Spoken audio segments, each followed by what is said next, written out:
강남 대치동 하모니 음악학원. 청소부 할머니 박미선은 구석에서 바닥을 조용히 쓸고 있었어요. 그 순간 날카로운 목소리가 미선의 귀를 파고들었어요. 대충 청소하고 빨리 나가주세요. 오늘 레슨 있다고?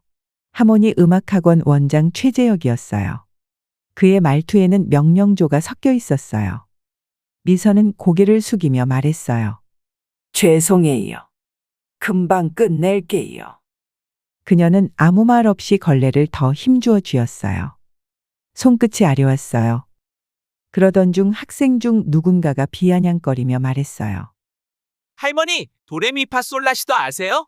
미선은 조용히 무릎을 꿇고 떨어진 악보를 집어들었어요. 그 순간 아무도 주목하지 않았던 그녀의 손이 살짝 떨렸어요. 그 손에는 30년 전 무대를 지배했던 기억이 남아 있었어요. 하지만 이제는 그저 청소부일 뿐이었어요. 구석에서 이 모든 장면을 지켜보는 준호의 눈에는 참을 수 없는 화가 서려 있었어요. 새벽 5시 서울 강남구 대치동의 하모니 음악학원. 미선은 무거운 청소 도구를 끌며 음악학원 문을 열었어요. 63세의 그녀 손은 이미 주름으로 가득했지만 매일 이 시간이면 어김없이 이곳에 나타났죠. 또 하루가 시작되는구나. 미선은 한숨을 쉬며 첫 번째 연습실 문을 열었어요. 어제 학생들이 떨어뜨린 악보들이 바닥에 흩어져 있었어요. 그녀는 조용히 무릎을 꿇고 하나하나 주워 담았어요. 그 순간 날카로운 목소리가 복도에 울려 퍼졌어요. 야, 청소부! 빨리 청소하고 꺼져요. 오늘 중요한 레슨 있다고. 하모니 음악학원의 원장 최재혁이었어요. 58세의 그는 항상 미선을 마치 투명인간처럼 대했어요. 미선의 어깨가 움츠러들었어요. 하지만 그녀는 아무 말 없이 고개만 끄덕였어요. 네, 원장님. 금방 끝낼게요. 최재혁은 코웃음을 쳤어요. 우리 학원이 얼마나 비싼 곳인지 알아요? 레슨비가 시간당 20만 원인데 당신 때문에 수업 방해받으면 누가 책임질 거예요? 미선의 가슴이 쿵 내려앉았어요. 그녀는 더욱 작아진 목소리로 대답했어요. 죄송해요. 조심할게요. 오전 10시 학생들이 하나둘 들어오기 시작했어요. 그 중에서도 이동현과 정우진은 학원의 자랑이었어요. 이동현은 서울예고 2학년으로 이미 여러 콩쿠르에서 입상한 실력자였고 정우진은 한국예술종합학교 진학이 확정된 재원이었죠. 미선이 피아노를 닦고 있을 때였어요. 할머니, 그거 함부로 만지지 마세요. 더러워져요. 17세 이동현의 목소리에는 차가운 경멸이 섞여 있었어요. 미선의 손이 순간 멈췄어요. 심장이 쿵쾅거렸어요. 할머니, 도레미파솔라시도 아세요? 아니면 그냥 청소만 하는 거예요? 18세 정우진이 비웃으며 말했어요. 두 학생은 킥킥거리며 웃었어요. 그 순간 미선의 안에서 뭔가가 툭하고 끊어지는 것 같았어요. 하지만 그녀는 참았어요. 참아야 했어요. 죄송해요. 조심할게요. 같은 말을 또 반복할 수밖에 없었어요. 구석에서 이 모든 광경을 지켜보는 사람이 있었어요. 바로 준호였어요. 17세의 준호는 주먹을 꽉 쥐고 있었어요. 얼굴이 빨갛게 달아올랐어요. 하지만 그도 아무 말 할 수 없었어요. 왜냐하면 미선은 바로 그의 할머니였거든요. 그날 저녁 집으로 돌아온 준호는 참았던 말을 터뜨렸어요. 할머니, 왜 하필 거기서 이래요? 너무 창피해요. 준호의 목소리가 떨렸어요. 분노와 부끄러움이 뒤섞인 복잡한 감정이었어요. 미선은 설거지하던 손을 멈췄어요. 뒤돌아보지 않고 조용히 말했어요. 준호야, 할머니가 다른데 취직할 나이가 아니잖아. 그래도 거기서 일하면서 내 학비도 낼 수 있고. 그런 게 아니에요. 친구들이 할머니를 그렇게 무시하는데 저는 아무것도 할 수 없어서 미치겠어요. 준호의 눈에서 눈물이 글썽였어요. 미선은 천천히 몸을 돌렸어요. 그녀의 눈빛에는 깊은 슬픔이 담겨 있었어요. 준호야, 미안해. 할머니가 너한테 짐이 되는구나. 그날 밤 미선은 잠들지 못했어요. 어둠 속에서 그녀는 30년 전을 떠올렸어요. 그때 그녀는 한국 최고의 피아니스트였어요. 카네기홀 데뷔를 앞두고 있었고 모든 사람들이 그녀를 부러워했죠. 하지만 이제는 청소부였어요. 어떻게 이렇게 됐을까? 미선의 뺨을 눈물이 흘러내렸어요. 다음 날 아침, 미선은 평소보다 일찍 음악학원에 도착했어요. 아무도 없는 연습실에서 그녀는 피아노 앞에 조용히 앉았어요. 검은 건반과 하얀 건반이 그녀를 올려다보고 있었어요. 미선은 떨리는 손을 천천히 건반 위에 올렸어요. 하지만 누르지는 못했어요. 30년 전의 그 끔찍한 기억이 다시 떠올랐거든요. 무대 위에서 손목이 아파서 연주를 멈춰야 했던 그 순간이요. 안 돼. 또 망칠지도 몰라. 미선은 재빨리 손을 뺐어요. 그리고 다시 청소를 시작했어요. 하지만 그녀는 몰랐어요. 곧 그녀의 인생을 완전히 바꿀 일이 일어날 거라는 것을요. 그날 밤 미선은 오래된 상자를 꺼냈어요. 상자 안에는 30년 전 신문 스크랩들이 가득했어요. 한국의 천재 피아니스트 박미선, 카네기홀 데뷔 앞둔 최연소 피아니스트 라는 제목들이 눈에 들어왔어요. 미선의 손이 떨렸어요. 그때 그녀는 정말 다른 사람이었어요. 1994년 봄 33세의 미선은 한국 음악계의 자랑이었어요.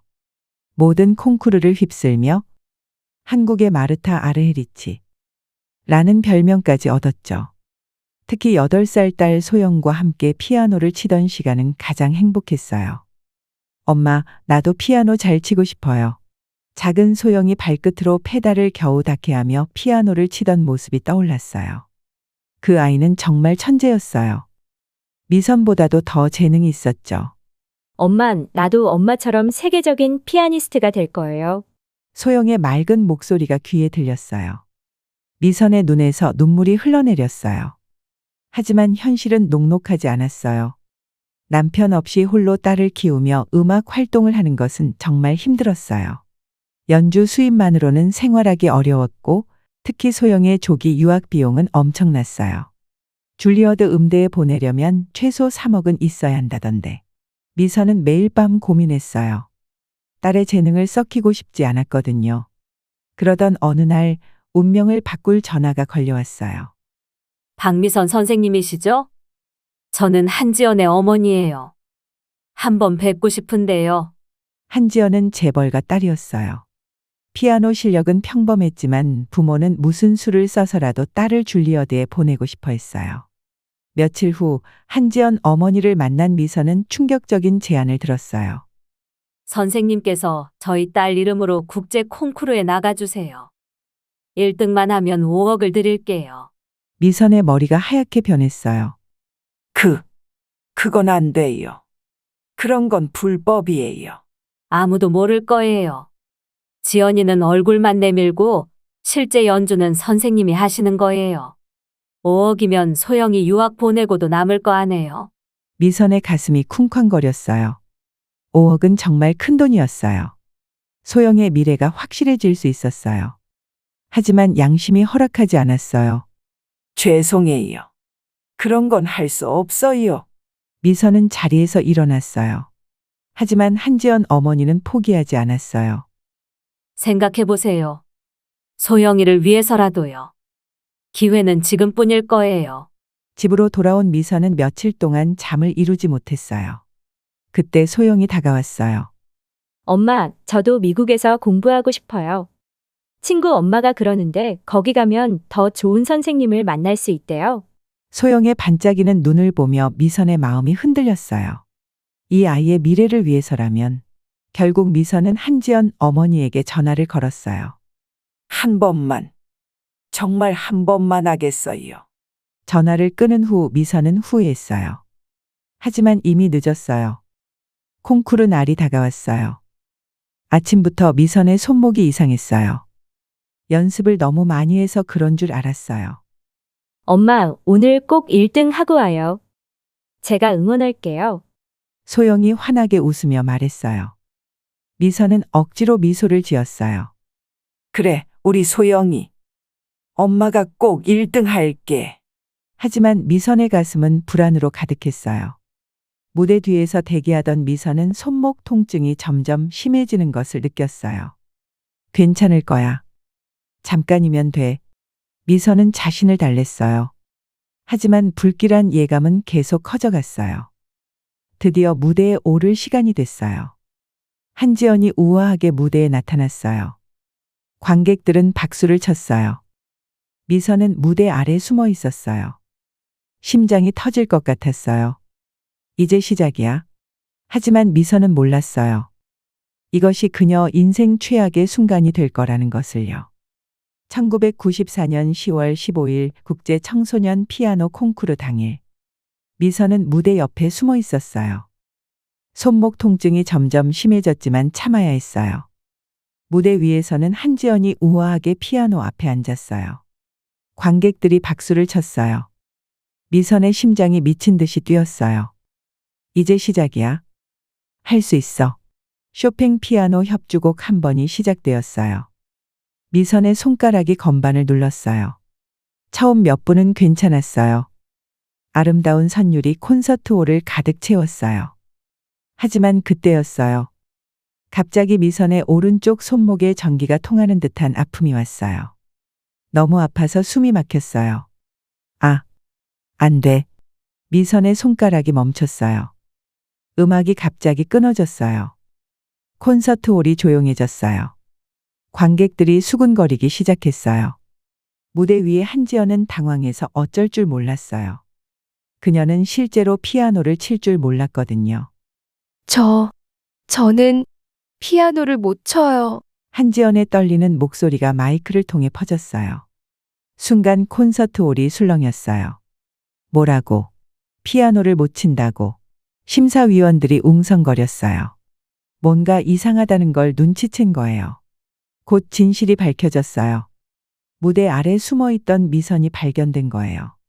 미선의 얼굴이 하얗게 변했어요. 모든 게 끝났어요.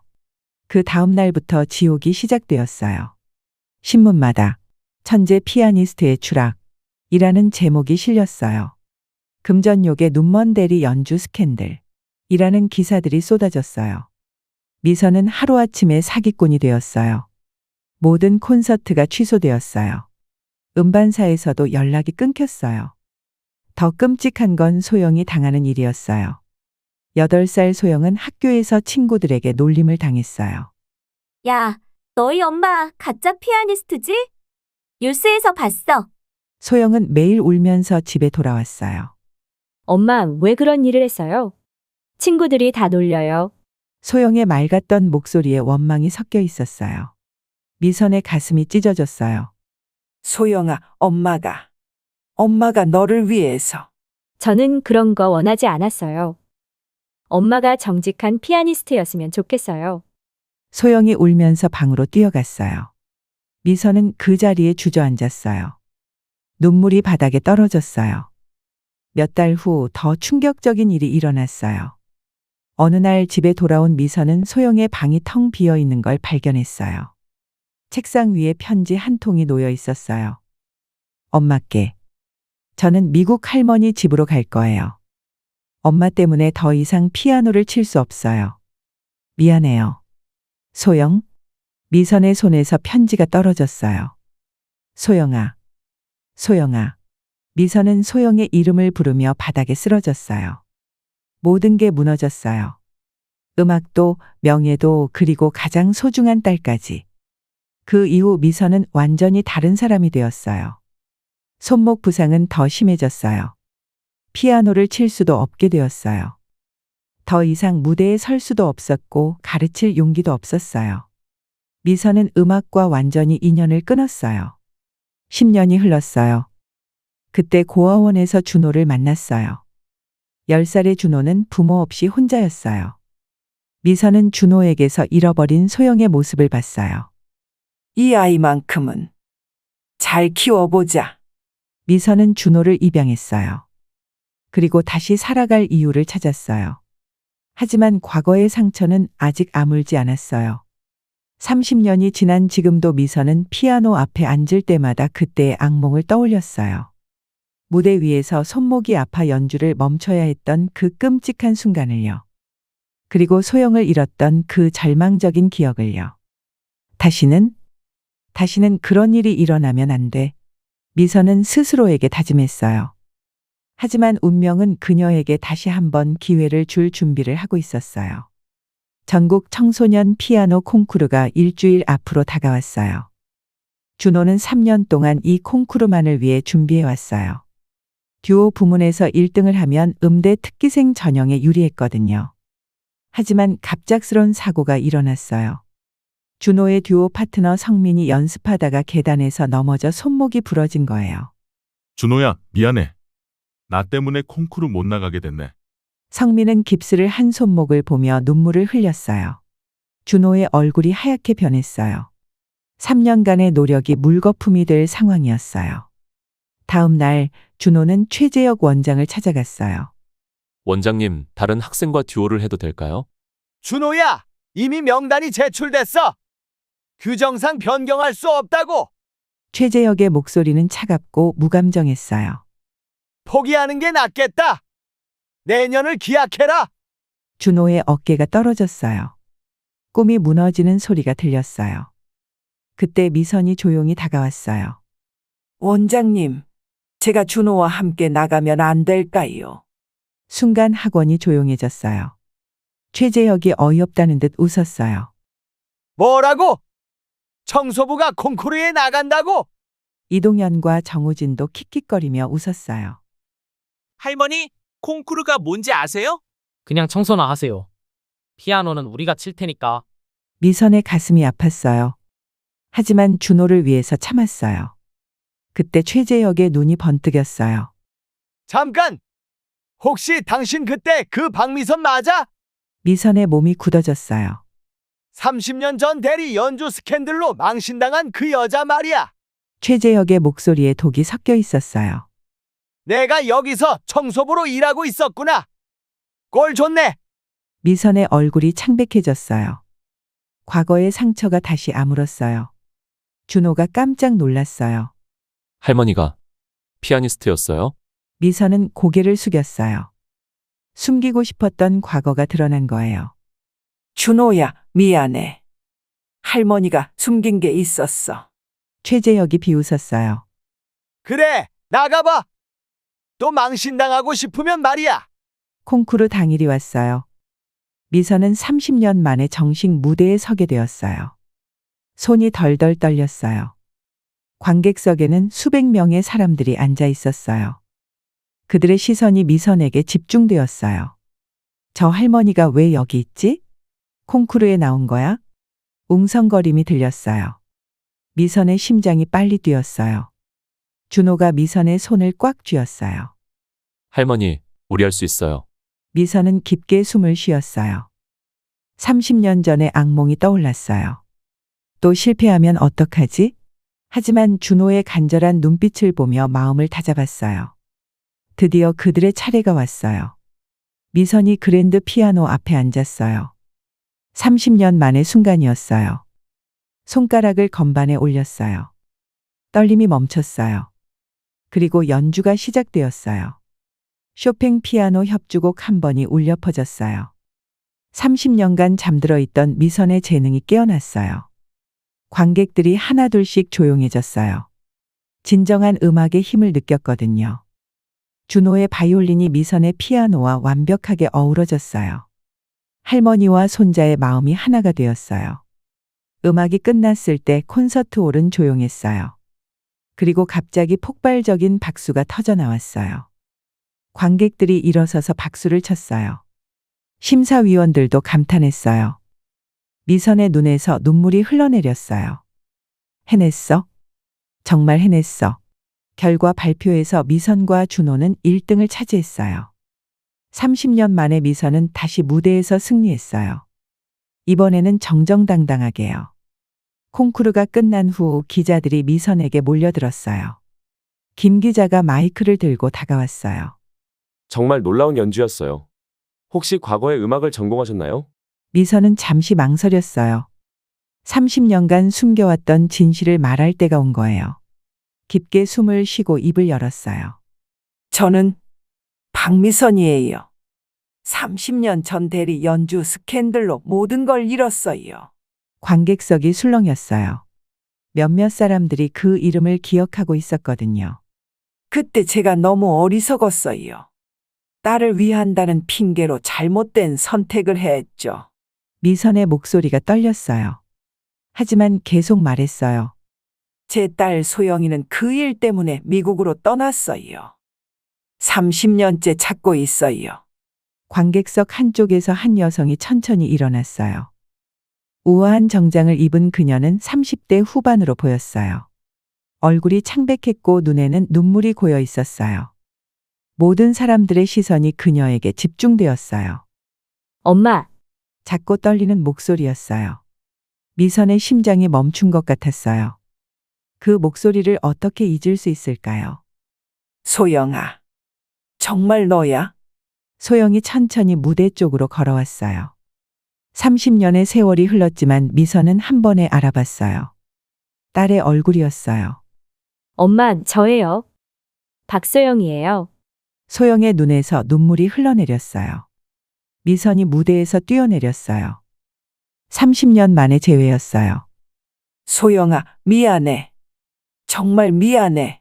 미선이 소영을 꽉 끌어안았어요. 30년간 참았던 눈물이 터져 나왔어요. 엄마, 저도 미안해요. 그때 너무 어려서 엄마 마음을 몰랐어요. 모녀가 서로를 끌어안은 채 울었어요. 관객들도 눈물을 닦았어요.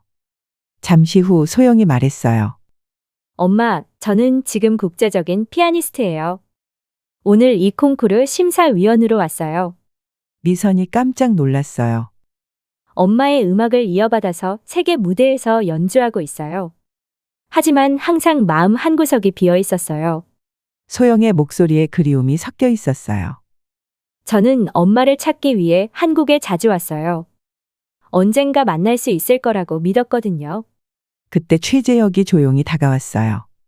그의 얼굴에는 부끄러움이 가득했어요. 미선 씨, 정말 죄송해요. 최재혁이 고개를 숙였어요. 사실 저는 30년 전 당신과 같은 음대를 다녔어요. 항상 당신의 실력을 질투했죠. 미선이 놀랐어요. 당신이 스캔들로 무너졌을 때 속으로 기뻤어요. 하지만 오늘 연주를 듣고 깨달았어요. 당신은 진짜 천재였다는 걸요. 준호가 미선과 소영을 바라봤어요. 감동으로 가슴이 벅찼어요. 할머니, 이제 우리 진짜 가족이 됐네요. 며칠 후 세 사람은 함께 앉아 이야기를 나눴어요. 엄마, 우리 함께 음악학원을 열어요. 진정한 음악 교육을 하는 곳으로요. 미선의 눈이 반짝였어요. 정말 좋은 생각이야. 이번에는 정직하게 사랑으로 가르치자. 저도 도와줄게요. 후배들을 가르치고 싶어요. 한 달 후 하모니 패밀리 음악학원이 문을 열었어요. 미선은 다시 피아노를 가르치기 시작했어요. 30년 만에 선생님으로 돌아온 거예요. 소영은 마스터 클래스를 맡았고 준호는 주니어 반을 가르쳤어요. 첫 수업 날 미선은 학생들에게 말했어요. 음악은 마음으로 하는 거예요. 실수해도 괜찮아요. 중요한 건 진심이거든요. 학원에는 따뜻한 웃음소리가 가득했어요. 어느 저녁 세 사람이 함께 피아노를 쳤어요. 미선의 피아노에 소영의 선율이 어우러지고 준호의 바이올린이 하나가 되었어요. 30년 만에 다시 울려 퍼지는 가족의 선율이었어요. 미선은 생각했어요. 이제야 진짜 행복해졌구나. 과거의 상처는 아물었고 새로운 희망이 시작되었어요. 잃어버린 시간은 돌아오지 않지만 앞으로 함께할 시간이 있었어요. 그것만으로도 충분했어요.